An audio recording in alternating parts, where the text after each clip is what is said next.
رونق رمضان. اعوذ باللہ من الشیطان الرجیم. بسم اللہ الرحمن الرحیم. محترم ناظرین، السلام علیکم. رونق رمضان کے ساتھ ایک بار پھر حاضر میں ہوں آپ کا میزبان انیق احمد.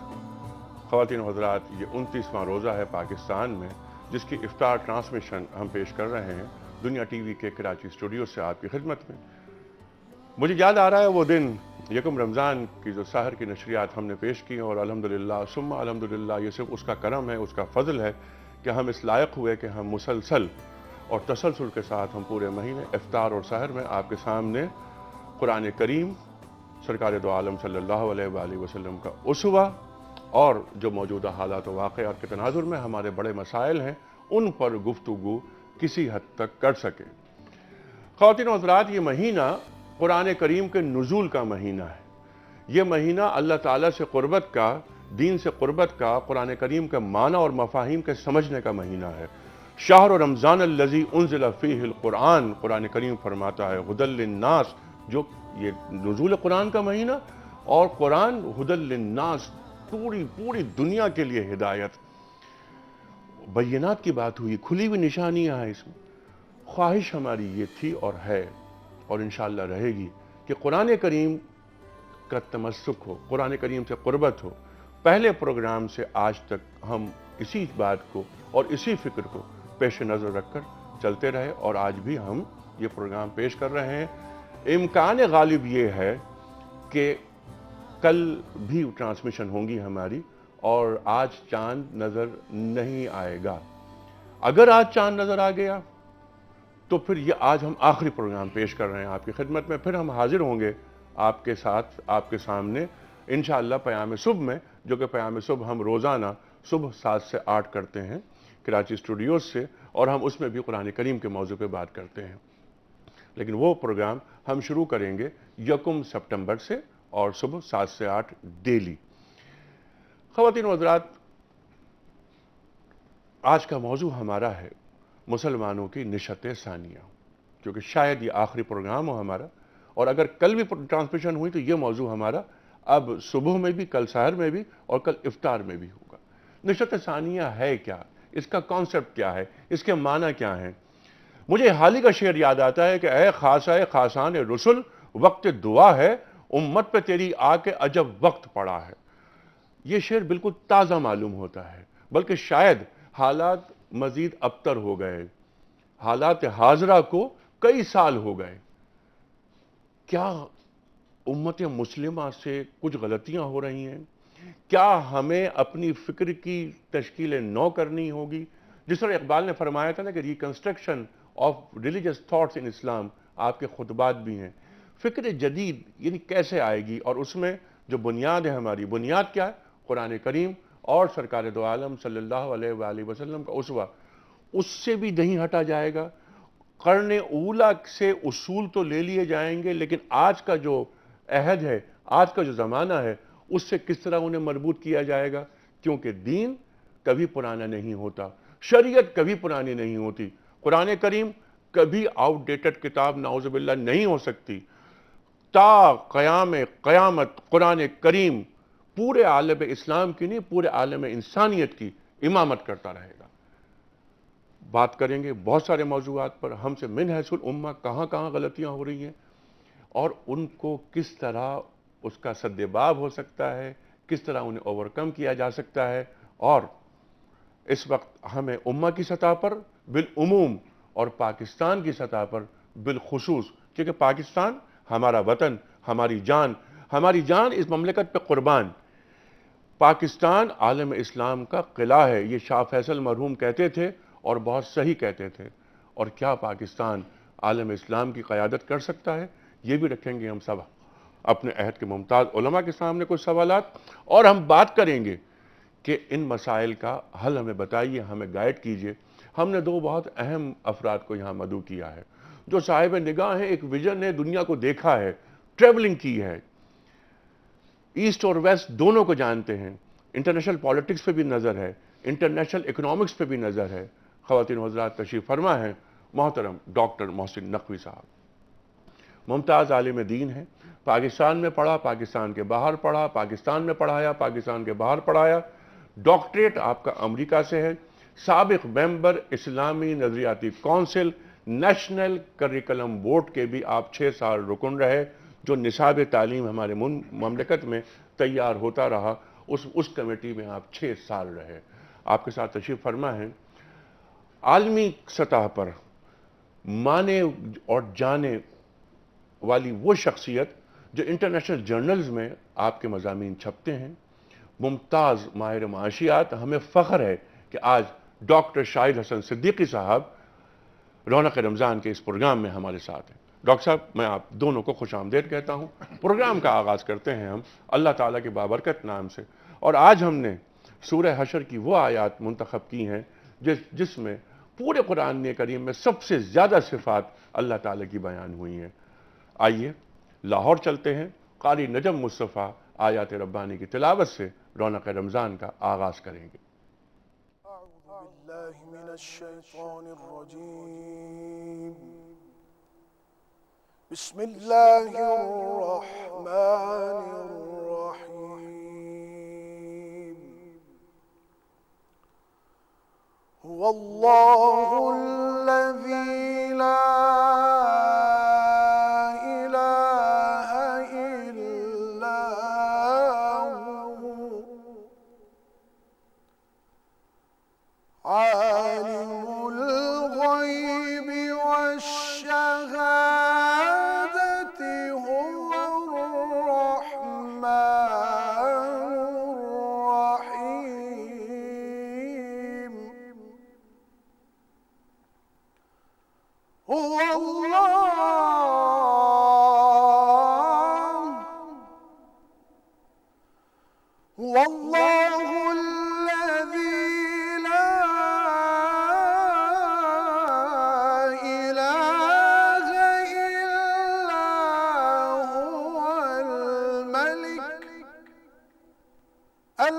القدوس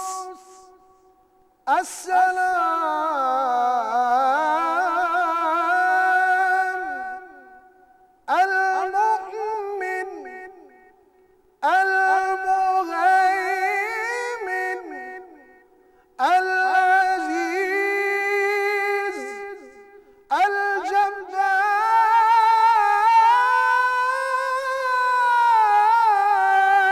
الجبار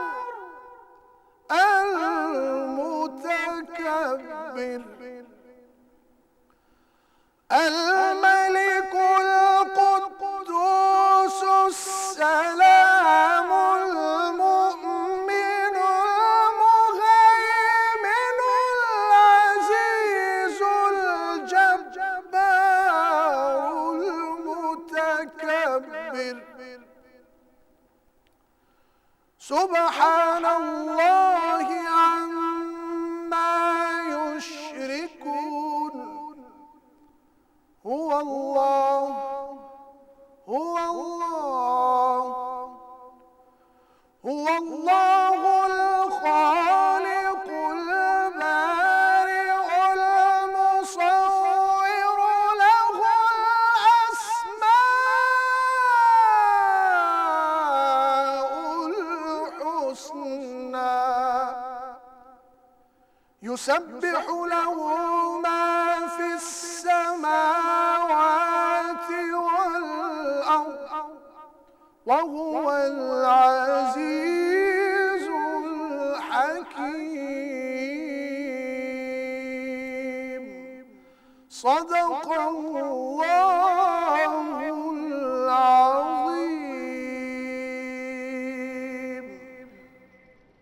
جزاک اللہ قاری صاحب۔ خواتین و حضرات، سورہ حشر قرآن کریم کا 59واں سورہ، آیات 22 سے 24 قاری نجم مصطفیٰ صاحب نے تلاوت کرنے کا شرف حاصل کیا، ترجمہ پیش کرنے کی سعادت میں حاصل کرتا ہوں۔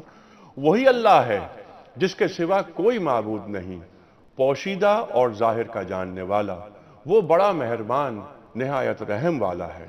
وہی اللہ ہے جس کے سوا کوئی عبادت کے لائق نہیں، بادشاہ حقیقی، پاک ذات، ہر عیب سے پاک، سلامتی امن دینے والا، نگہبان، غالب، زبردست، بڑائی والا، اللہ ان لوگوں کے لیے ان لوگوں کے شریک مقرر کرنے سے پاک ہے۔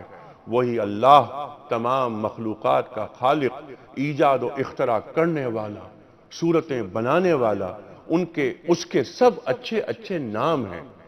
جتنی چیزیں آسمانوں اور زمین میں ہیں سب اسی کی تسبیح کرتی ہیں اور وہ غالب حکمت والا ہے۔ خواتین و حضرات، اس وقت ہم لیتے ہیں ایک بریک سے واپس آئیں گے اور مسلمانوں کی نشت ثانیہ کے حوالے سے گفتگو کا آغاز کریں گے ڈاکٹر محسن نقوی صاحب سے۔ چھوٹا سا بریک۔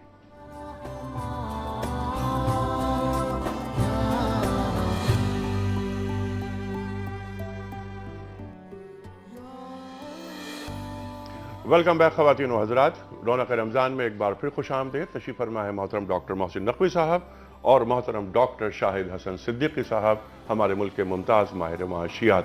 ڈاکٹر صاحب، موضوع ہمارا مسلمانوں کی نشت ثانیہ۔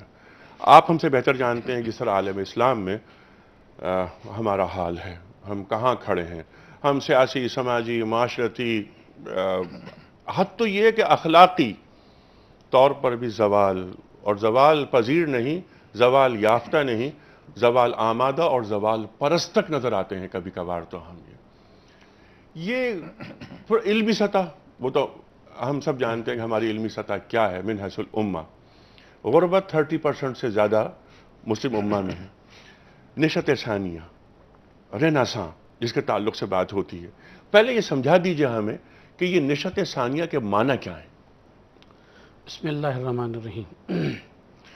نشت ثانیہ یہ وہی لفظ ہے عوام کے لیے کہ جس سے ہمارا لفظ نشو و نما ہے، جس کے معنی بڑھنا، ترقی کرنا اور آگے بڑھنا ہے۔ کسی چیز کا بالکل ابتدا سے اٹھ کے، جیسے کوئی گھاس ہے کہ جب وہ پیدا ہوتی تو اس کو کہتے ہیں کہ یہ اس کی نشہ ہوئی، ٹھیک؟ تو نشت ثانیہ کا مطلب یہ ہے کہ ایک مرتبہ ایک عروج حاصل ہوا اور ترقی ہوئی، عروج آیا، سب کچھ ہوا، اور اس کے بعد پھر زوال آ گیا۔ اب اس زوال شدہ معاشرہ جو ہے اس کو دوبارہ اس کو ریوائیو کرنا اور دوبارہ اس کو کھڑا کرنا، یہ رینیسانس یا نشت ثانیہ جو ہے وہ کہلاتا ہے۔ اور اس کی بنیاد یہ ہوتی ہے کہ اگر آپ نشت اول کو نہیں سمجھیں، نشہ اولا کو نہیں سمجھے تو نشت ثانیہ کو آپ نہیں سمجھ سکتے۔ اور اس میں اس کو سمجھنا بھی ضروری ہے، اور یہ بھی ضروری ہے کہ اس دور میں کہ جس میں ہماری پہلی نشت ہوئی اس میں اور آج کے دور میں فرق کیا ہے۔ ٹھیک، اگر وہ ایک دوسرے کے بالکل مطابق کرنے کی کوشش کی جائے کہ ہم آج نشت ثانیہ بالکل ویسے کر سکتے ہیں کہ جیسے ہمارا ابتدائی دور تھا، ممکن تو نہیں، ایسا ممکن نہیں ہوا، لیکن اصول لیے جا سکتے ہیں۔ اصول وہاں سے لیے جا سکتے ہیں۔ ٹھیک، اور اس کے لیے سب سے جو اہم بات ہوتی ہے وہ یہ کہ ظاہر ہے کہ جو پہلا دور ہوتا ہے، جو عروج تک کا دور، اس میں بہت سے عقائد، بہت سے نظریات، ورلڈ ویو، یہ ساری چیزیں کچھ حد تک مستحکم ہو جاتی ہیں۔ ٹھیک، زوال جب آ جاتا ہے تو ان چیزوں میں، ان نظریات میں بھی زوال آ جاتا ہے، اس کی پختگی میں بھی زوال آ جاتا ہے۔ ٹھیک، اور جب ہم نشت ثانیہ کی بات کرتے ہیں تو پہلے ہمیں اس کو ڈی کنسٹرکٹ کرنا پڑتا ہے اور پھر موجودہ حالات کے مطابق اس کی ری کنسٹرکٹنگ اور ری کنسٹرکشن ہوتی ہے، اور قرآن و سیرہ کی روشنی میں۔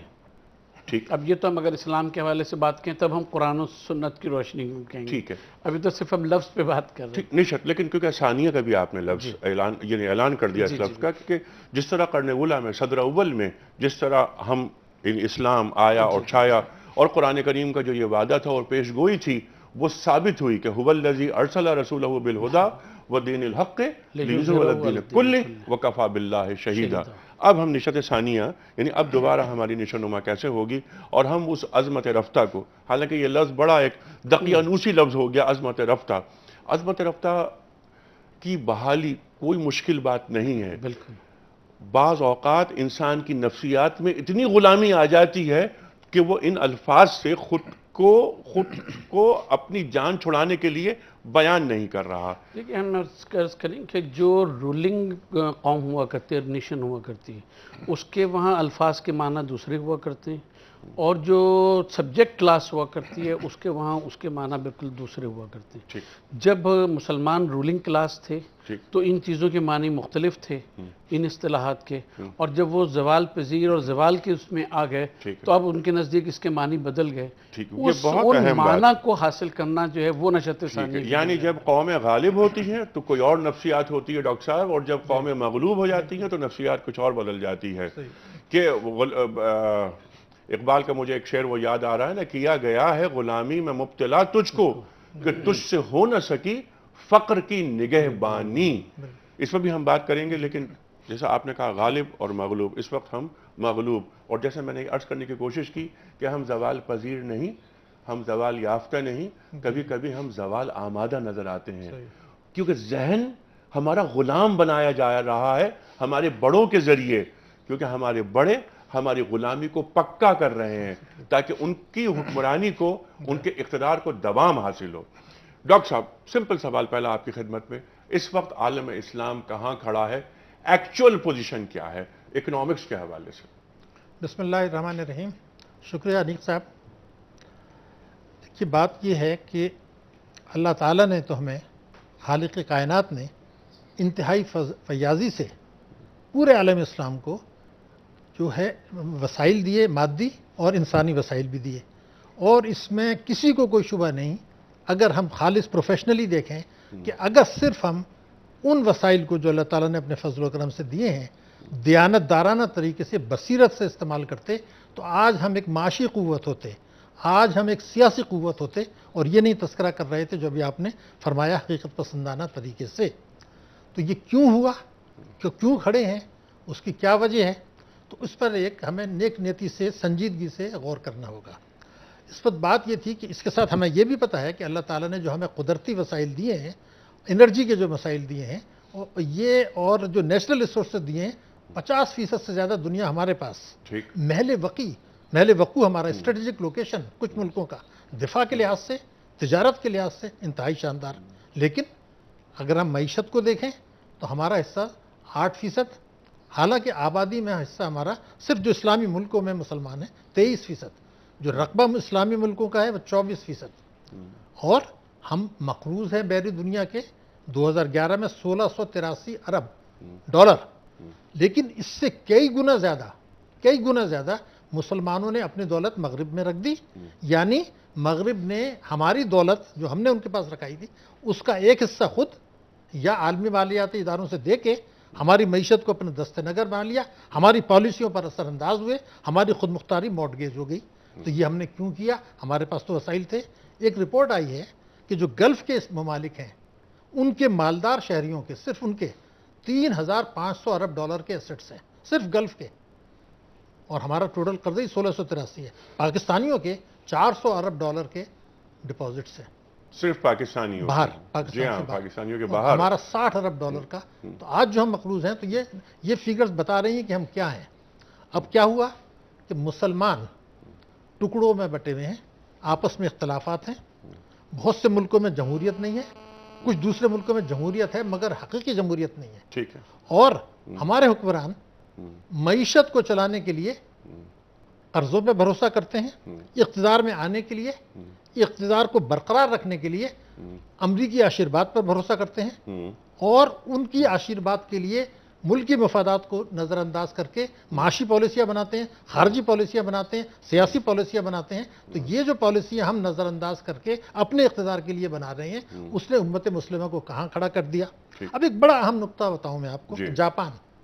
جاپان کی جو آبادی ہے وہ پاکستان سے کم ہے. جاپان کے پاس کوئی ریسورس نیچرل نہیں ہے، لیکن امت مسلمہ کو جو کچھ اللہ تعالیٰ نے 57 ملک جو IC کے ممبرس ہیں، تیل بھی ہے، سب کچھ ہے، ان کی جو مجموعی GDP ہے وہ جاپان سے کم ہے، جس کے پاس کوئی ریسورس نہیں ہے، اور آبادی پاکستان سے کم. کیا فرق ہے؟ ٹیکنالوجی. تو علم ہم نے چھوڑ دیا، ایجوکیشن کو نظر انداز کر دیا، ریسرچ اینڈ ڈیولپمنٹ کو نظر انداز کر دیا، آپس میں کوآپریشن نہیں ہے، اکنامک کوآپریشن نہیں ہے، دوسرا کوآپریشن ہے، اور ٹیکنالوجی.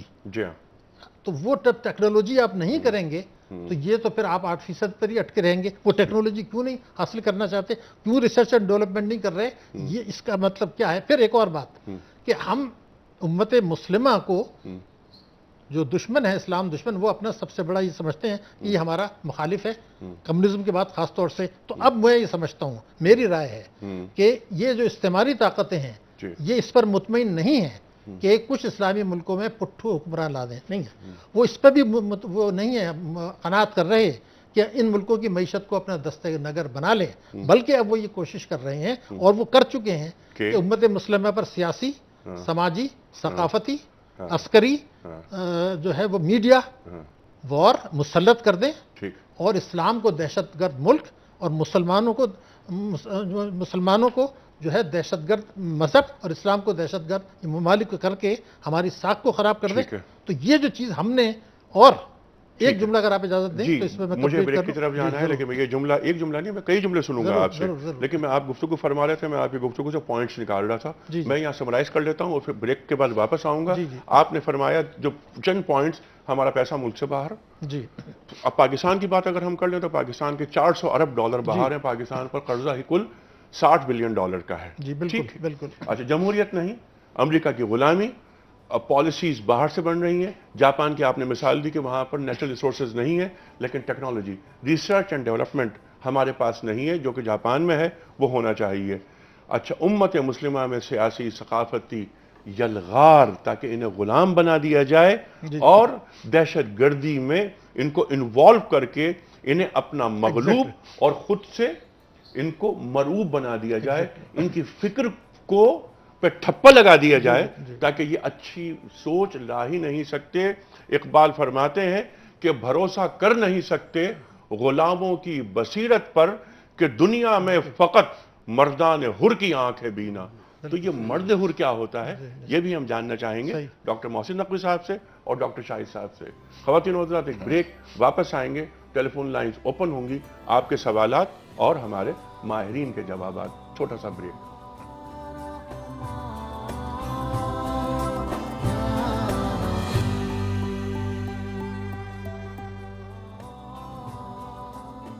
ویلکم بیک خواتین و حضرات, رونق رمضان میں ایک بار پھر خوش آمدید. تشریف فرما ہے محترم ڈاکٹر محسن نقوی اور محترم ڈاکٹر شاہد حسن صدیقی صاحب. دو ڈاکٹرز بیٹھے ہیں ہمارے پاس. موضوع بہت بڑا, مسلمانوں کی نشت ثانیہ, کس طرح ہم عظمت رفتہ کو بحال کر سکتے ہیں, اس کے لیے کون سی حکمت عملی اپنائی جائے, تشکیل نو فکر اسلامی کی جس پہ اقبال نے بھی بہت کام کیا, فراہی صاحب نے بہت کام کیا, سید ابو الاعلیٰ مودودی رحمۃ اللہ علیہ نے بہت کام کیا, اور بہت سے ہمارے اکابر جنہوں نے بڑا کام کیا. آج ہم تشکیل جدید کیسے کر سکتے ہیں اور اپنی فکر کو غلامی سے آزاد کیسے کر سکتے ہیں, اس پر ہم بات کریں گے. ڈاکٹر شاہد صدیقی صاحب نے ابھی جو گفتگو فرمائی اس میں پورا احاطہ کر دیا عالم اسلام کا کہ ہمارے بڑے بڑے مسائل کیا ہیں. ہمارے پروگرام کی بنیاد بن گئی. اب اسی گفتگو کو لے کے ہم آگے چلیں گے کہ اکنامکس کے حوالے سے ہمیں کیا کرنا ہے, اور ڈاکٹر محسن نقوی صاحب ہمیں بتائیں گے کہ ذہن مسلمان کو غلامی سے پاک کیسے کیا جا سکتا ہے قرآن اور اسوہ رسول کریم صلی اللہ علیہ وآلہ وسلم کی روشنی میں. اور ایک بات جو آپ نے بہت بنیادی بات فرمائی ڈاکٹر صاحب نے, کہ اسی عہد کی قرن اولا کی یا صدر اول کی بازیافت کا نام نہیں ہے تشکیل جدید. وہ زمانہ دوبارہ نہیں آ سکتا, لیکن اصول وہی ہوں گے جو صدر اول میں تھے. قرآن کریم سے اصول نکالے جائیں گے, اور لَقَدْ كَانَ لَكُمْ فِي رَسُولِ اللَّهِ أُسْوَةٌ حَسَنَةٌ, وہاں اور وہ آدمی پیدا کیا جائے گا آج اس عہد میں کہ جو صدر اول میں پیدا ہوا تھا. خواتین و حضرات, ڈاکٹر صاحب ایسا ہی ہے نا؟ ٹھیک, کچھ کالز لے لیتے ہیں. السلام علیکم. جی وعلیکم السلام جناب انیک صاحب, میں مزمل بول رہا ہوں راولپنڈی. جناب مزمل صاحب. جناب ابھی میں آپ کا پروگرام سن رہا تھا, اور یہ جو غلامی سے نکلنے کا جو طریقہ ہے وہ دراصل وہ ایک جملے میں آپ نے تو پورا بیان فرمائی دیا. اگر اس کی تشریح کر دی جائے جو حضرت علامہ اقبال صاحب نے فرمایا کہ بھروسہ کر نہیں سکتے غلاموں کی بصیرت پر کہ دنیا میں فقط مردانے ہن کی آنکھ ہے بنا. آزادی تو وہی دلا سکتے ہیں جو وہ آزاد ہوتے ہیں. تو حضرت علامہ اقبال صاحب ایک حر کے طور پر ہمارے اندر آئے. تو میں ان کی کلام کے حوالے سے یہاں سے عرض کرنا چاہتا ہوں اور پھر آخر پر سوال رکھتا ہوں. وہ اسی طرف نشاط ثانیہ کے بارے میں فرماتے ہیں کہ کیوں رکاوٹ کون بنا ہوا ہے. وہ فرماتے ہیں کہ خود بدلتے نہیں قرآن کو بدل دیتے ہیں. ہوئے کس درجہ فقیہان حرم بے توفیق. ان غلاموں کا یہ مسلک ہے کہ ناقص ہے کتاب کہ سکھاتی نہیں مومن کو غلامی کے طریق. تو یہ یہاں پر یہ ہمیں سمجھا دیا جائے کہ یہ یہاں پر اوپر تو قرآن کو بدلنے کی بات آئی ہے اور دوسرے شعر میں کتاب کا ذکر ہوا ہے تو وہ کتاب کو نقصدار سمجھنے کے غلامی کے طریقے نہیں بتاتے. تو اس کا بتائیں ہمیں عوام کو کہ یہ کون سی کتاب ہے, کتاب سے کیا مراد ہے. ان کی نظر میں غلامی, وہ کہتے ہیں کہ یہ غلامی سکھائے. بہت اچھی بات ہے. یہ خود بدلتے نہیں قرآن کو بدل دیتے ہیں. ہوئے کس درجہ فقیہان حرم بے توفیق. اور اقبال کا آپ نے ذکر کیا, مزمل صاحب اقبال یہ بھی فرماتے ہیں کہ باقی نہ رہی تجھ میں وہ آئینہ ضمیری اے کشتہ سلطانیو ملائیو پیری. تین بڑے مسائل بتاتے ہیں یہ, اور حقیقت روایات میں کھو گئی, یہ امت خرافات میں کھو گئی. یہ بھی اقبال فرماتے ہیں. اس پہ کریں گے بات. اگلی کال لیتے ہیں. یہ بہت اچھا سوال کیا ڈاکٹر صاحب, اس کا جواب ہم آپ سے لیں گے. اگلی کال. السلام علیکم. جی وعلیکم السلام. ہلو السلام علیکم. جی وعلیکم السلام سر. انیق بھائی آپ سے میں ایکچولی سحری کے وقت ٹرائی کر رہا تھا لیکن آپ سے بات نہیں ہو سکی, اس کا کال میری نہیں ملی. فرمائیے فرمائیے سر فرمائیے. جی تو میں اسی ٹاپک کے حوالے سے بات کرنا چاہوں گا. اچھا صبح والا ٹاپک. ہاں جی صبح والا ٹاپک. جی ٹھیک.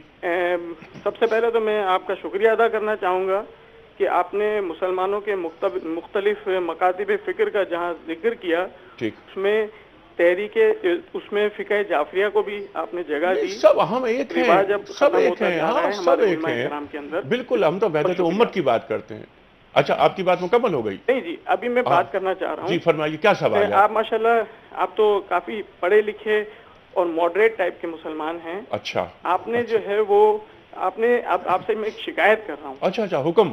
وہ یہ کہ آپ نے جو ہے وہ یہ جو فرقہ وارانہ فساد ہو رہے ہیں ہمارے ملک میں اس کی ساری ذمہ داری آپ نے حکومت وقت پہ ڈال دی. وہ ہمارے علماء نے یہ بات کی قوت نافذہ. لیکن قوت نافذہ حکمرانوں کے پاس ہے. نہیں دیکھیں میں اس ٹاپک سے بات نہیں کر رہا ہوں کیونکہ سحری کے وقت میں بہت ٹرائی کر رہا تھا. ٹھیک ہے. نہیں آپ کا سوال کیا ہے؟ میرا سوال یہ ہے کہ دیکھیں یہ جو ابھی اس وقت جو حالات ہیں ہمارے ملک کے, ٹھیک ہے, اس میں آپ صرف حکومت کو ذمہ دار قرار نہیں دے سکتے. حکومت جو ہے وہ تو نااہل ہے, اس کو چھوڑ دیں. بات یہ ہے کہ ان علماء کا کیا ہوگا جو مستقل فتاوے دے رہے ہیں. صحیح بات ہے. اس پہ تفصیل سے ہماری بات ہوئی ہے, صبح بھی بات ہوئی. منیب الرحمان صاحب نے, اسد تھانوی صاحب نے اس بات کا اقرار کیا, بلکہ اعتراف میں کہنا چاہوں گا, اعتراف کیا. آپ کو یاد ہوگا کہ ہاں علماء سے بھی غلطیاں ہو رہی ہیں, لیکن دونوں نے, جو دونوں مہمان تھے ہمارے, مفتی منیب الرحمان صاحب اور مولانا اسد تھانوی صاحب, جید علماء اس ملک کے سینئر, انہوں نے یہ فرمایا کہ قوت نافذہ حکمرانوں کے پاس ہے. حکمران اگر یہ طے کر لیں کہ ہمارے ملک میں فساد نہیں ہوگا, فساد نہیں ہو سکتا. ایک تو ویژن چاہیے, صلاحیت چاہیے, خلوص چاہیے, اور ایک کمٹمنٹ چاہیے. اصل میں کمٹمنٹ کیا کمٹمنٹ ہے. دوسری بات جو صبح بات ہوئی تھی اس میں بہت اہم بات جو منیب الرحمان صاحب نے حدیث کا حوالہ دیا, اور وہ میں ریپیٹ کرتا ہوں یہاں پر, کہ جو لوگ مقتولین ہیں وہ قیامت کے دن قاتل کے خلاف تو بات کریں گے, لیکن ایک ذمہ داری حکمران کی بھی آتی ہے, اور وہ شکایت کریں گے تم حکمران تھے اور میں قتل ہو گیا. یہ بہت اہم بات صبح منیب الرحمان صاحب نے فرمائی تھی. تو جو ہزاروں لاشیں کراچی میں گر گئیں, یہ شہر ہمارا, یہ شہر ناپرساں ہو گیا, کوئی دیکھنے والا نہیں ہے اس کو, ایک یتیم شہر ہے یہ مسلمان کا خون ہے. یہ وہ خواہ سنی ہو, خواہ شیعہ ہو, خواہ دیوبندی ہو, خواہ بریلوی ہو, خواہ اہل حدیث ہو, لا الہ الا اللہ محمد رسول اللہ پڑھتا ہے. جس نے کلمہ پڑھا وہ ایک قلعے میں آ گیا, جو قلعے میں آیا وہ امان پا گیا. یہ ہے ہمارے دین کی تفہیم, اور ہم گولیاں مار دیتے ہیں. اور ہمارے حکمران میں منیب الرحمان صاحب اور اسد تھانوی صاحب کی باتوں سے اتفاق کرتا ہوں کہ ہاں ہمارے حکمرانوں نے نا اہل ہونے میں اور ثابت کرنے میں کوئی کسر نہیں چھوڑی. ڈاکٹر صاحب. حضرت عمر رضی اللہ تعالیٰ عنہ اور حضرت علی علیہ السلام دونوں سے یہ واقعہ منسوب ہے کہ انہوں نے فرمایا کہ اگر فرات کے کنارے ایک کتا بھی بھوکا مر جائے تو اس کی ذمہ داری میری ہے. تو جہاں اسلام مسلمان حکمرانوں پر یہ ذمہ داری دے، یعنی جانوروں کی جان کی ذمہ داری جو ہے وہ حکمران کے اوپر ڈالے، تو انسانوں کی جانوں کی ذمہ داری جو ہے وہ تو بدرجہ اولا حکمرانوں کے اوپر آتی ہے. بالکل ٹھیک ہے. اچھا یہ پہلے سوال ہم لے لیں گے مزمل صاحب کا سوال، اس کے بعد میں نشاط ثانیہ پہ بات کرنا چاہ رہا تھا تفصیلی آپ سے کہ ایک نشاط ثانیہ ہوئی تھی یورپ میں، ایک نشاط ثانیہ کی بات ہمارا دین کرتا ہے. دونوں میں کیا فرق ہے اور کیا نشاط ثانیہ ہماری اسی انداز سے ہوگی جیسے یورپ میں ہوئی؟ اس پہ بلکہ پہلے اس پہ بات کر لیتے ہیں. ہمارا خیال ہے کہ کافی حد تک ہاں. اچھا کافی حد تک ہاں. ہاں اس لیے کہ یورپ میں جس کو ہم نشاط ثانیہ کہتے ہیں کیونکہ ہم اس کو پسندیدہ نگاہ سے نہیں دیکھتے، لیکن یہ کہ وہاں جو مذہب اور مذہبی طبقے کا رول تھا، جو اس نے رول پلے کیا، اس نے لوگوں کے اور معاشرے کی مزریز میں اور اس میں اضافہ کیا اور وہ کرتا چلا گیا. چنانچہ وہاں کی نشاط ثانیہ میں پہلے انہوں نے یہ کیا کہ مذہب کی نفی کی. انہوں نے مذہب کی نفی کی. مذہب کی نفی کرنے کے بعد انہوں نے نشاط ثانیہ کی اپنی ایک بنیاد رکھی، ایک ان کا فلسفہ تھا. اسلام میں پرابلم یہ ہے مسلمانوں میں کہ مذہب کی نفی کا تو ظاہر ہے کہ تصور نہیں کیا جا سکتا، لیکن مذہب کے نام پر مذہبی طبقے نے گزشتہ 100 سال میں، پونے 200 سال میں جو رول پلے کیا ہے، اور خاص طور پہ گزشتہ 50 سال میں جو رول پلے کیا ہے، جب تک آپ اس کو انڈو نہیں کریں گے اس وقت تک نشاط ثانیہ کی بات جو وہ نہیں ہو سکتی. اچھا یعنی یہ جو مذہب پیش کرنے والا طبقہ ہے، اس کا کردار درست ہونا چاہیے اور دین کی صحیح تفہیم سامنے آئے، وہ تفہیم جو سرکار دو عالم صلی اللہ علیہ وسلم اور آپ کے صحابہ کرام نے، آپ کے ساتھیوں نے رضوان اللہ تعالی اجمعین نے پیش کر کے دکھا دی. بالکل. اچھا اس کا مطلب یہ ہے کہ آپ اس سیگمنٹ سے یا اس قوت سے انکار نہیں کر رہے، بلکہ علماء نے جس انداز سے کنٹریبیوشن کیا اس پہ اعتراض ہے آپ کو. بالکل. یعنی مذہب خود کوئی چیز اس وقت تک نہیں ہوتا معاشرے کے لیے جب تک کہ وہ معاشرے کے مسائل حل نہ کرے. اگر علماء کا کردار بعین ہی وہی ہو جائے جو دین کو مطلوب ہے تو پھر آپ کو اعتراض نہیں ہوگا. ظاہر ہے پھر کس کو اعتراض ہو سکتا ہے. دوسری بات یہ تو پھر جس طرح آپ نے، مجھے اختلاف تھا آپ کی بات سے، اور اختلاف وہ یہ ہے، آپ نے فرمایا کہ جس طرح نشاط ثانیہ ہوئی یورپ میں ویسے ہی بعین ہی، تو آپ علماء کے یا دین کو پیش کرنے والے طبقے سے کہ اور دین کی تفہیم سے مبرہ افراد کے رویے سے شاکی ہونے کے بعد یورپ کی نشاط ثانیہ کو قبول کر رہے ہیں. ہمارا دین مکمل ہے. ہم نے یہ نہیں کہا. نہیں آپ نے کہا بعین ہی وہی. نہیں، ہم نے کہا کہ تقریباً وہ جو بات ہے اس کو دیکھیے. ہمارا کہنے کا مطلب یہ ہے کہ جو مذہبی طبقے کا وہاں رول تھا، ٹھیک ہے، کلیسا کا جو رول تھا، وہ بنیادی طور پہ معاشرے کے مسائل حل کرنے کے بجائے ان کو مزید اس میں کرنے کا تھا. ٹھیک ہے. نہیں میرا سوال یہ ہے، میں آپ سے ایگری کرتا ہوں ان کا طبقہ، اور انہوں نے کیا کیا کہ مذہب کو اٹھا کر کونے میں رکھ دیا. اس کی نفی کی. ہم نے کہا کہ یہاں مذہب کی نفی نہیں کی جائے گی. ہاں لیکن ہم مسلمان کی حیثیت سے جدا ہو دین سیاست سے تو رہ جاتی ہے چنگے جی. ہم اپنے معاملات زندگی میں پیدائش سے لے کے انتقال تک دین کے بغیر نہیں رہ سکتے. بالکل نہیں رہ سکتے نا. تو پھر ہمیں نشاط ثانیہ کو دین کی روشنی میں ہم لے کے ہمیں آگے چلنا ہوگا. ملائیت سے اوپر جا کر. ملائیت سے اوپر جا کر. تھیوکریسی کی دین میں کوئی گنجائش نہیں ہے. یہ بات قائد اعظم سے لے کر ہمارے مفسرین اور ہمارے فقہا تک نے کہی. سب نے کہی. نہیں یہ بہت اہم بات کہ تھیوکریسی کی، ملائیت کی دین میں کوئی اجازت نہیں ہے. اور وہ جو سوال آیا تھا، وہ سوال مزمل صاحب نے شعر پڑھا تھا، میں وہی ریپیٹ کرتا ہوں کہ خود بدلتے نہیں قرآن کو بدل دیتے ہیں. ہوئے کس درجہ فقیہان حرم بے توفیق. قرآن کریم کے منہ میں اپنے الفاظ ڈال دیتے ہیں، اپنی اپنی مطلب کی چیزیں نکال دیتے ہیں. بنیادی طور پہ یہ بات ہے کہ دیکھیے وہاں بھی جو کلیسا کا رول تھا وہ حضرت عیسیٰ علیہ السلام کی اور تورات کی جو بنیادی تعلیمات ہیں اس کے برخلاف معاشرے کو پیسنا اور اپنی حکومت کو اس طرح سے قائم کرنا کہ دین جائے بھاڑ میں، ہماری حکومت جو ہے وہ قائم ہو جائے. یہاں بھی آپ دیکھیں، یہاں تک کہ جو بائبل کے ٹرانسلیٹرز تھے ان کو سولیاں دے دی گئیں، ان کو آگ میں جلا دیا گیا ہے نا۔ اب یہاں ہم دیکھتے ہیں کہ گزشتہ 50 سال میں اگر ہم مذہبی طبقے کا رول دیکھیں تو انہوں نے سوائے پاکٹس بنانے کے اور اپنے اپنے جو نقطہ نظر ہے اس کو آپ مسلک کہہ لیں، فقہ کہہ لیں، اس کے کہنا چاہیے اس کو مستحکم کرنے کے، یا اس کو دین فروشی کہہ لیں، دین فروشی کہہ لیں، اور لوگوں کے مسائل میں اضافہ کرنے کے سوا انہوں نے کوئی کردار ادا نہیں کیا، اور اسی چیز کو دین کے طور کے اوپر پیش کیا، جسے ہمیں ڈیکنسٹرکٹ کرنا ہے اور اوریجنل جو تعلیمات ہیں اس کے اوپر جا کے ریکنسٹرکٹ کرنا۔ سبحان اللہ، سبحان اللہ، بہت اہم بات کہ وہ جو اچھا وہی بات ہے کہ چیزوں کو لرن کرنے سے زیادہ ان لرن کرنے کی ان لرن کرنا ضروری ہے، اور ان لرن کر کے ری لرن کرنا ضروری ہے۔ بالکل اپنا جو زاویہ نگاہ ہے اس کو بالکل سیدھا رکھنا ہے، یہ بالکل سیدھا رکھنا ہے، اور اس میں بھی یہ ہے کہ ہم یہ بات عرض کریں گے کہ صرف یہی نہیں کہ یہ مسئلہ ہے، اب اس وقت ریکنسٹرکشن کے لیے یا نشست ثانیہ کے لیے ہمیں قرآن مجید کے بارے میں اور حسوہ رسول کے بارے میں اور اس کے ساتھ ساتھ جو اسلام کا ورلڈ ویو ہے، اس تینوں کو ہمیں ری وزٹ کر کے اور دوبارہ اس کی لوگوں کو سکھانا پڑے گا۔ اب ورلڈ ویو ایک بڑا لفظ ہو گیا، اس کو ذرا سا آسان کر کے ہم آپ بیان کر دیجئے کہ ورلڈ ویو دین کا نظام سیاست ورلڈ ویو کے حوالے سے، کہ ورلڈ ویو کی جو بنیاد بنے گی وہ دو ٹرمز بنیں گی، اللہ رب العالمین، محمد صلی اللہ علیہ وآلہ وسلم رحمت للعالمین۔ سبحان اللہ، یہ آل انکلوسیو ہے، ایکسکلوسیو نہیں ہے۔ ٹھیک ہے، آپ سبحان اللہ، رب العالمین اور رحمت للعالمین، لا الہ الا اللہ محمد رسول اللہ، اور اس کلمے کی تشریح قرآن کریم۔ بالکل، یہ بہت بڑا موضوع ہے، اس پر مزید بات کریں گے، کچھ کاز کو لے لیتے ہیں ہم۔ جی السلام علیکم۔ وعلیکم السلام جناب سر، سلام علیکم، کیا سوال؟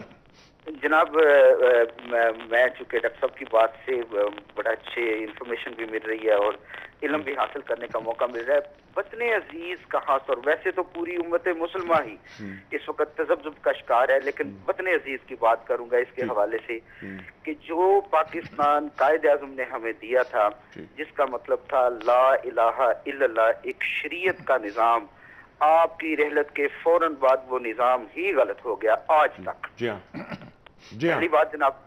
دوسری بات، ہمارے ملک کو دوسری جس چیز نے سب سے بڑا نقصان پہنچایا وہ تعلیم ہے، جو کہ ہم دنیا کے تمام ممالک سے بالکل پیچھے ہیں، اور تعلیم اگر ہمیں مل رہی ہے تو اس میں بھی صرف ایک خانے کو ہم نے ٹک کی ہے، علم والے کو، اور جو فارمیشن ہے یعنی انفارمیشن مل رہی ہے، فارمیشن ہمیں نہیں مل رہی۔ صحیح بات ہے، دو باتیں جی ہاں جی۔ اور تیسری بات جناب، ہمیں سب سے زیادہ جو نقصان اس کے بعد جس چیز نے پہنچایا ہے وہ اساتذہ اکرام ہے جناب۔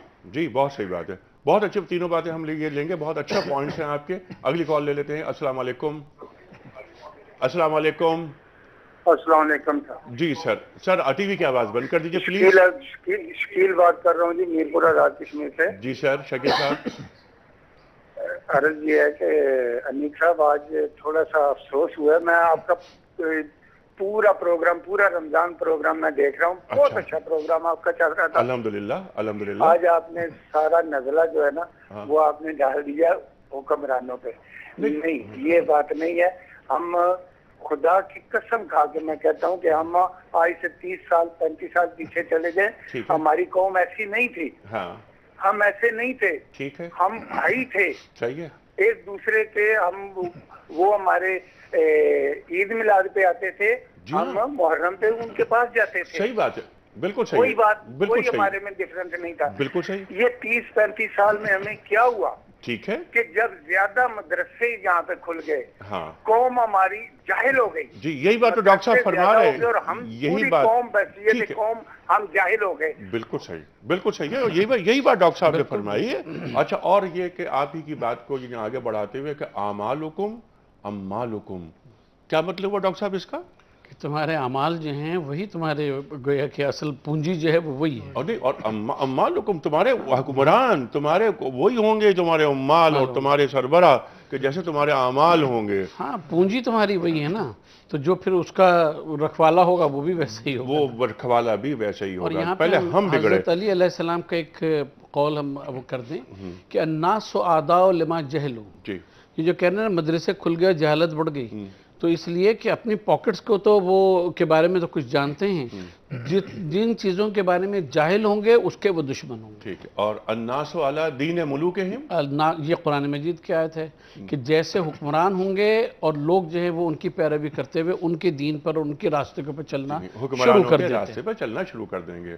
خواتین حضرات، یہ بہت اہم نکات سامنے آ رہے ہیں. نشست ثانیہ کے حوالے سے مسلمانوں کی واپس آئیں گے اور ڈاکٹر شاہد صاحب کے سامنے رکھیں گے سوالات کہ عالمی سطح پر، یعنی امت کی سطح پر ہم کس طرح، کون سی پالیسیز، کون سا لائحہ عمل، کون سی حکمت عملی ہم اپنائیں کہ ہم یہ تاریکیوں سے دور ہو سکیں. اور پاکستان کے حوالے سے کچھ سوالات ہم رکھیں گے. اس وقت ہم جا رہے ہیں بریک کی جانب. بریک کے دوران آپ وارث بیگ صاحب کی نعت بھی سنیں گے. آ رہے چھوٹے سے بریک کے بعد. سو جاؤں یا مصطفیٰ کہتے کہتے خود.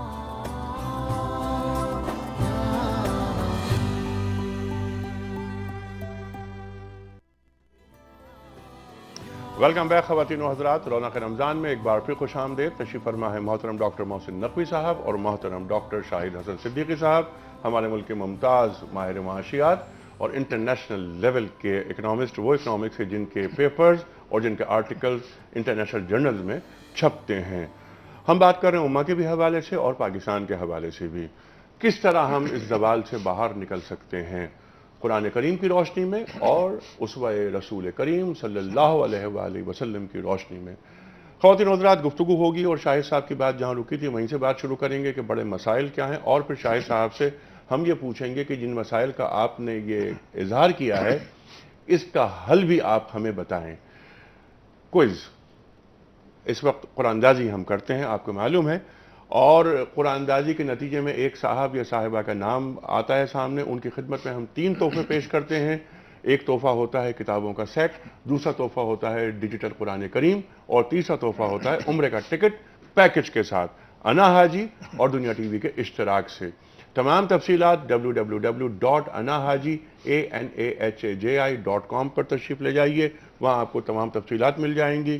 انا حاجی کا کہنا ہے کہ اب عمرہ، حج، مقامات مقدسہ پہ حاضری سب بہت آسان ہو گئی ہیں. طریقہ کار کیا ہے وہ آپ جان سکیں گے ویب سائٹ پر. کل سوال ہم نے یہ رکھا تھا کہ نبی کریم صلی اللہ علیہ وآلہ وسلم نے صدقہ فطر کب ادا کرنے کا حکم دیا؟ 3 آپشنز: عید کی نماز سے پہلے، یا عید کی نماز کے بعد، یا عید کے دوسرے دن. صحیح جواب ہے عید کی نماز سے پہلے.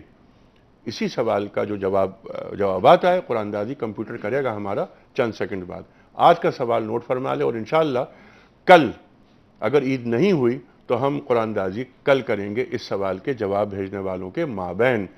سوال یہ ہے کہ عید الفطر کی نماز کے لیے کتنی آذانیں دی جاتی ہیں؟ یہاں پر اضافی تکبیروں کی بات نہیں ہو رہی ہے. عید الفطر کی نماز کے لیے کتنی اذانیں دی جاتی ہیں؟ 3 آپشنز: 1، 2 یا 1 بھی نہیں. صحیح جوابات آپ روانہ کرتے ہیں. جن ٹیلی فون نمبرز پر ٹیلی فون نمبرز ہیں 02134528061، 02134527009. ای میل اگر آپ کرنا چاہیں تو ہمیں آپ بھجوائیں اپنا صحیح آپشن rr@duniatv.tv پر، اور ہمارا SMS کا نمبر ہے 3031 پر. RR لکھیں، آپشن لکھیں اور 3031 پر روانہ کر دیجئے. میں MCR سے گزارش کروں گا کہ MCR کل کے سوال کا جواب بھجوانے والوں کے مابین قرآن اندازی کا آغاز کریں. اور قرآن اندازی کا یہ آغاز ہو گیا ہے، اسکرین پر آپ دیکھ رہے ہیں. خواتین و حضرات دیکھتے ہیں کون خوش نصیب، کون صاحب یا کون صاحبہ. اور یہ نام آیا اسکرین پر میرے سامنے، سدرا فرام کراچی. سدرا صاحبہ آپ کی خدمت میں 3 تحفے مبارک ہوں. ڈاکٹر صاحب، جہاں آپ کی بات کٹی تھی میں چاہتا ہوں کہ وہیں سے بات شروع کریں تاکہ ہمارا وقت مزید ضائع نہ ہو. میں سوال کوئی نہیں رکھ رہا آپ کے سامنے. انیس صاحب، کمیونزم ناکام ہو گیا، کیپٹلزم کو جھٹکے لگے، اور خود وہاں کے لوگ اب یہ کہہ رہے ہیں کہ یہ ہمارے مسائل حل نہیں پیش کر سکتا. تو بحیثیت مسلمان ہمیں سوچنا ہے کہ اب ایک ہی نظام رہ جاتا ہے، گائیڈڈ نظام اللہ تعالیٰ کا، اسلامی نظام معیشت. تو اس کی ناکامی کے بعد دنیا جو اپنے پریشانیوں کا حل چاہتی ہے وہ یہ اس پہ کیوں نہیں غور کر رہی کہ یہ ایک اور متبادل نظام ہے، اس کو بھی دیکھ لیں، اس کی کیا وجوہات ہیں. میں جب مغرب میں یورپ میں رہتا تھا تو یہ وہاں کے ماہرین سے ڈسکس ہوتا تھا. وہ جب ان کو بتایا زکوٰۃ کا نظام، حرام حلال، انہیریٹنس، دولت کی تقسیم، تو وہ یہ کہتے تھے کہ بھئی اس سے اچھا نظام تو کچھ ہے نہیں. مگر یہ تو 1400 سال پہلے آیا تھا، اب 1433 سال ہو گئے. تو یہ آج کل کے زمانے میں کیسے ہوتا ہے ذرا دکھائیں. کوئی گاؤں، کوئی شہر، کوئی ملک، کوئی ادارہ. تو ہم آج ابھی کوئی ماڈل پیش نہیں کر سکتے. تو یہ ہمیں ایک ذمہ داری قبول کرنی ہوگی. کہیں ایک ادارہ کچھ نہیں تو ایک مسلم جو ہے، ایک آپ بینک بنا دیں اسلامی جو شریعت پہ کام کرے، جو ماڈل دیں. اور اگر اس کو MMF کا نام دے دیا جائے کہ مسلم مانیٹری فنڈ، تو کیسا ہے؟ نہیں، وہ 3 ادارے بنیں گے. پھر ایک بنے گا مسلم عالمی بینک، دوسرا بنے گا جو آپ نے فرمایا مسلم مانیٹری فنڈ، تیسرا مسلمانوں کی کمرشل بینک جو کہ اسلامی بینکاری اسلامی خطوط پہ کرے گی. بہت اچھی ماڈل، یہ ماڈل ہوں گے. اور یہ جو پہلے 2 آپ نے مانیٹری فنڈ بتایا، یہ IMF کے استحصال سے ہمیں اجازت دلائے گی. ایک تو یہ پریکٹیکل چیز ہو گئی. دوسری جو بات بنیادی چیز ہمیں، اچھا یہ بات میں آپ کی سنوں گا فوراً کال سے واپس آنے کے بعد. بہت دیر سے ہولڈ کیا ہوا ہے، کوئی شخص بات کرنا چاہ رہا ہے لندن سے. السلام علیکم. ہیلو. السلام علیکم انیک بھائی. جی وعلیکم السلام. میں اسلم عباس بول رہا ہوں لندن سے. جی اسلم صاحب، کیا سوال؟ انیک بھائی، ایک تو میں بات کرنی تھی کہ کیونکہ میں آپ کا پروگرام لائیو نہیں دیکھ سکتا، صرف انٹرنیٹ پہ دیکھتا ہوں. اچھا. اور الحمدللہ کیونکہ میرا تعلق پاکستان سے تو نہیں ہے، نہ کسی، صرف کلمے کی نسبت سے آپ لوگوں سے محبت ہے مجھے. واہ واہ واہ واہ، الحمدللہ الحمدللہ. ہمیں تیسری چوتھی نسل ہوں افریقہ سے. اچھا. تو ہم کہیں کے بھی نہیں ہیں بہرحال، لیکن رہائش ہماری لندن میں ہے. اچھا، کیا سوال ہے؟ کلمے کی نسبت سے آپ لوگوں سے محبت ہے. ایک بات میں اگر کرنا تھا، پچھلے دن میں آپ کے پروگرام سن رہا تھا وہاں جامعہ بنوری سے. ہاں. تو مولوی مفتی زبیر صاحب نے جو بات کہی تھی، ایک بات کے اوپر اصرار انہوں نے کیا تھا. ہاں. وہ یہ تھا کہ سب چیزیں جو حکومت کو نہ دی جائیں، بلکہ ہمارے پاس ایسا ادارہ ہونا چاہیے جو، میں یہ آپ لکھ لیں بے شک اس کو، کمیشن آف قرآن سننا سائنس اینڈ ٹیکنالوجی کے ایک ادارہ بن جائے. صحیح ہے. جو ریگولیٹری مانیٹری باڈی بن جائے. ٹھیک ہے. جو انشاءاللہ تعالی مجھے امید ہے اللہ کی ذات سے، ہم یہاں جہاں ویسٹ میں رہتے ہیں وہ، اور پاکستان لوگ ہیں وہ، اور پورے عالم کے لیے ایک ورلڈ اسٹیج بن سکتا ہے. ٹھیک ہے. جو ہماری رہنمائی کے لیے بہت اچھی بات ہے. بہت اچھی بات ہے، کیونکہ آپ جو بات کر رہے ہیں جو امت کے اتحاد کے لیے، کیونکہ جو مسائل سے ہم گزر رہے ہیں یہاں ویسٹ میں، یہ ہمارے لیے تو بہت بڑا ایک کٹن مسئلہ ہے. کیونکہ میں تو الحمدللہ سب مسجدوں میں جاتا ہوں. ٹھیک ہے. اللہ کے فضل سے، کیونکہ میرے دل میں محبت ہے. بہت اچھی بات ہے. بہت اچھی بات ہے کہ ایسا ادارہ ہونا چاہیے کہ جسے آپ کہتے ہیں، اور جس طرح مفتی زبیر صاحب نے فرمایا تھا کہ ایک ریگولیٹری باڈی ہونی چاہیے. خواتین و حضرات، اچھے سجیشنز آتی ہیں، اور سب سے اہم بات یہ دیکھیے کہ مسلمان کہیں بھی موجود ہو، اس کا دل امت کے نام پر دھڑکتا ہے. یہی ایک زندہ امت کی نشانی ہوتی ہے. خواتین و حضرات، انما المومنون اخوہ، قرآن کریم ارشاد فرماتا ہے کہ تمام جو مومن ہیں وہ بھائی بھائی ہیں. اور مسلمان، امت مسلمہ میں جو بھی فرد ہیں وہ جسد واحد کی طرح ہیں. ایک اینٹ دوسری اینٹ کو جیسے سہارا دیتی ہے، اس طرح ایک مسلمان دوسرے مسلمان کو سہارا دیتا ہے اور اسے آگے بڑھتا ہوا دیکھنا چاہتا ہے.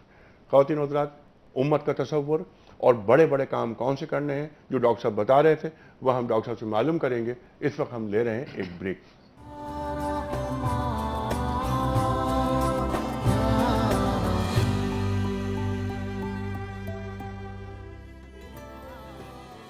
ویلکم بیک خواتین و حضرات. رونق رمضان میں ایک بار پھر خوش آمدید. تشریف فرما ہے محترم ڈاکٹر محسن نقوی اور محترم ڈاکٹر شاہد حسن صدیقی صاحب. موضوع ہمارا مسلمانوں کی نشت ثانیہ. کالرز ان کو لیتے ہیں، اس کے بعد ہم ڈاکٹر صاحب کی خدمت میں رکھیں گے سوالات. جی السلام علیکم. وعلیکم السلام. محترم خالد زبیری بول رہا ہوں کراچی سے. جناب خالد صاحب، آپ کو دیکھ کے اور ابھی میری بک ریک میں وہ ہم سخن جو موجود ہے وہ میری یادداشتیں اور آپ کی چہرہ آپ سے پرانی ملاقاتیں 15-17 سال پرانی. ارے ظاہر نصیب برادر، کیا سوال کیا ہے آپ کا؟ سوال صرف یہ ہے، صبح کا جو موضوع گفتگو چل رہی تھی اس حوالے سے صرف 2 جملے عرض کرنا ہے. ریڈیو براڈ کاسٹنگ سے وابستہ رہا میں، اور ایک میں نے لوگوں کے سامنے الفاظ رکھے تھے کہ لوگ کیا کہیں گے. وہ ایک جملہ ہوتا ہے جس کو سن کے لوگ ادھار قرض لے کے جہیز بنائیں، بڑی بڑی دعوتیں کریں، ہر چیز کریں. ٹھیک ہے. ایک جملہ میں چاہتا ہوں جس کی برانڈنگ سارے مدرسے، مساجد، مولانا، علماء، ہر اللہ دیکھ رہا ہے، اللہ دیکھ رہا ہے، اللہ دیکھ رہا ہے. CCTV جہاں لگا ہو وہاں تو چوکنے ہو جاؤ. شہرک سے قریب تمہیں دیکھ رہا ہے، اس کی برانڈنگ، اس کی مارکیٹنگ کون کرے گا؟ بہت اچھی بات ہے، بہت اچھی بات ہے کہ خشیت، اس کی برانڈنگ اور مارکیٹنگ کون کرے گا؟ اس ایک جملے کو لازم بنا لیں جمعے کے خطبے میں. بہت اچھی بات. متعدد مساجد سے تشدد کے ذریعے میں نکالا گیا ہوں، کہ باہر تک چھڑوایا گیا ہوں کہ خاموش رہیے. یہ ہمارا وہ ایک معاشرہ بنانے کے لیے ایک مسجد اور ممبر رسول صلی اللہ علیہ وسلم کی عظمت کافی. بہت اچھی بات ہے، یہ بہت اچھے کمنٹس، بہت اچھے آپ نے جس طرح جو اپنے جذبات کا اظہار کیا، اور یہ بہت اہم بات ہے کہ اللہ دیکھ رہا ہے. ہمیں یہ معلوم ہو جائے، اور جسے کہتے ہیں نا ہم خشیت خداوندی ہمارے ساتھ رہے، تو ہم معاشرے کو سدھارنے میں انتہائی اہم کردار ادا کر سکتے ہیں. دل بدلے گا تو میں بدلوں گا تو معاشرہ بدلے گا، معاشرہ بدلے گا تو ریاست بدلے گی، ریاست بدلے گی تو یہ کائنات بدلے گی. ڈاکٹر صاحب اب موضوع پہ آ جاتے ہیں آپ پہلے آخری ایک مسئلہ تھا وہ آپ بیان کر رہے تھے، اس کے بعد ہم چاہیں گے حل بیان کریں آپ. انیق صاحب دیکھیے، دنیا میں 1.6 ارب مسلمان ہیں. ٹھیک. اب ہمارے پرپز کے لیے 2 براڈ ان کی کلاسیفیکیشن. پہلی طاقتور طبقے، سیاستدان جو قانون سازی کرتے ہیں، جو ان قانون پہ عمل درآمد کراتے ہیں. ٹھیک. اصل ان کی واضح اکثریت دین کی جو تعبیر ہے محدود، اس سے متفق ہیں، اللہ ایک ہے، رسول ایک ہے، لیکن بحیثیت اسلام ہر شعبے میں نافذ کرنے کے عملی طور پر وہ مخالف ہیں، کیونکہ اس سے ان کے مفادات ناجائز پر ضرر پڑتی ہے. وہ تیار نہیں ہے اس یہ ہمارے طاقتور طبقے جنہوں نے فیصلے کرنے ہیں، قانون، سیاستدان، ممبران پارلیمنٹ، اور وہ لوگ جو ان پر اثر انداز ہوتے ہیں، یعنی بڑے بڑے جو ان کو الیکشن جتواتے ہیں، وہ طبقے دین کی محدود تعبیر سے بالکل متفق ہیں. الحمدللہ مسلمان بھی ہیں، لیکن اسلام کو پورے کا پورا نافذ کرنے کے لیے پوری ایڑی چوڑی کا زور لگا دیں گے کہ وہ نافذ نہ ہو، ان کے مفادات پر ضرر پڑتی ہے، وہ نہیں بن کرنے. یہ بہت اہم نقطہ. ایک اب آ گئے عوام کی بالکل واضح اکثریت یہ چاہتی ہے کہ پاکستان میں اور امت مسلمہ میں 100% اسلامی نظام نافذ ہو، لیکن کبھی کوئی خاموشی سے کہتے ہیں کہ بھئی اتنے مسلمان ہیں، میں اگر کبھی تھوڑی بہت ٹیکس کی چوری کر لوں، نافذ ہو اسلام ضرور، کبھی اسمگلنگ کر لی، تھوڑی بہت ملاوٹ کر دی، کم تول دیا، بشر ہوں، کبھی گناہ بھی کر دیا، کسی کا مال بھی لے لیا، تو ذرا سا چل جائے گا. تو یہ 2 چیزیں جو ہیں یہ ہماری راہ میں ایک بہت بڑی رکاوٹ بن رہی ہیں اور بن گئی ہیں. ایک چیز تو یہ ہو گئی. دوسری بات یہ تھی کہ جب آپ قرآن اور حدیث کو بھول گئے، مثلا اسوہ حسنہ آپ کے لیے تو وہی ہے نا ہمارا، اس میں آپ دیکھیے صداقت، امانت، دیانت، کفالت، یگانگت، سخاوت، اخوت، عدالت، بصیرت، مشاورت، ان چیزوں کو ہم نے نظر انداز کر دیا اور ہم پیچھے چلے گئے فالس ویلیوز آف لائف کے. یہ تو ایک صورتحال. اب آپ حل پر آ جائیں. بنیادی بات، پہلی چیز فرد سے سٹارٹ ہوگی. پہلے میں اپنی اصلاح کروں. ہر فرد امت مسلمہ کا، پاکستان کا، اپنی اصلاح کی فکر کرے، پھر اپنے حلقہ اثر، اپنے خاندان، اپنے معاشرہ. تو اگر معاشرے کی اصلاح نہیں ہوتی، نمبر 1 جو آن گوئنگ پروسیس ہے، دوسرا یہ ہے کہ قوانین کو اسلامی سانچے میں نہیں ڈالا جاتا، یہ پری ریکویزٹ ہے، اور تیسرا یہ تھا کہ اسلامی نظام معیشت کو شرعی اصولوں کے مطابق نافذ نہیں کیا جاتا تو وہ مملکت ترقی نہیں کرے گی، اس میں اسلامی نظام نہیں آئے گا اور وہ محکوم رہے گی. جب وہ 57 ممالک ایسے کمزور OIC کے ممبر بنیں گے تو وہ OIC جو ہے اس کی کوئی اہمیت نہیں ہوگی. حالانکہ اقوام متحدہ کے بعد سب سے بڑی تنظیم دنیا کی ملکوں کے لحاظ سے OIC، لیکن اس کی حیثیت دنیا میں زیرو. اس کی وجہ ہم انڈیویجول اسلامی ممالک. لیکن ڈاکٹر صاحب آپ نے فرمایا کہ اسلامی قوانین کا نفاذ یہ کون کرے گا؟ حکمران وہ 57 اسلامک اسٹیٹس کے جن کا حکم چلتا ہے. وہ دلچسپی نہیں لیتے، جیسے کہ آپ نے بھی فرمایا اور ہم بھی جانتے ہیں اس بات کو. تو پھر کیا کیا جائے؟ Reformation of the society. میں نے اسی لیے کنڈیشن لگائی. معاشرے کی اصلاح آن گوئنگ پروسیس، روز کا کام. جو آج آپ کر رہے ہیں یہ روز کا کام ہے. معاشرے کی اصلاح، فرد کی اصلاح. وہ پھر قانون سازی بھی کریں گے، حکمرانوں پہ دباؤ بھی ڈالیں گے، طاقت کا بھی مظاہرہ کریں گے، سڑکوں پہ بھی آئیں گے، الیکشنز کا بھی بنائیں گے، نفرت کا بھی اظہار، محبت کا اظہار کریں گے. فرد، ٹھیک، اصلاح، معاشرہ. ٹھیک ہے. اب ریفارمیشن آف دی سوسائٹی یہ کیسے ہوگا ڈاکٹر صاحب؟ یہ میں ہم آپ سے پوچھیں گے بریک سے واپس آنے کے بعد. پیراڈائم شفٹ کیسے ہوگا؟ سوشل انجینئرنگ کیسے ہوگی؟ ذہن تبدیل کیسے ہوں گے؟ اور سمینا و اطانا کی نفسیات ہماری ہے، ہم سما بصر تک رہتے ہیں، فؤاد تک نہیں پہنچتے. اس تعلق سے ہم کچھ باتیں آپ سے پوچھیں گے. خواتین و حضرات ایک بریک، واپس آئیں گے اور مسلم امہ کی نشست ثانیہ کے تعلق سے بات کریں گے ڈاکٹر محسن نقوی صاحب سے۔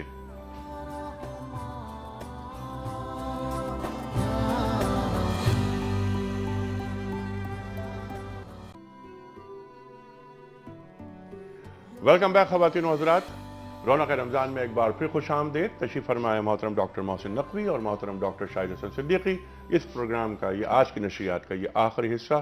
اور خواتین و حضرات، اگر آج چاند نظر آ گیا شوال کا اور کل عید ہوئی تو یہ ہمارا رمضان کا آخری پروگرام ہوگا۔ نظر نہیں آتا چاند تو کل ہم سحر میں اور افطار میں بھی انشاءاللہ پروگرام کریں گے، اور اس کے بعد جو پیام صبح جو پروگرام ہمارا روزانہ ہوتا ہے 1 سپٹمبر سے وہ پروگرام صبح 7 سے 8 دنیا ٹی وی سے انشاءاللہ تعالی ہوتا رہے گا۔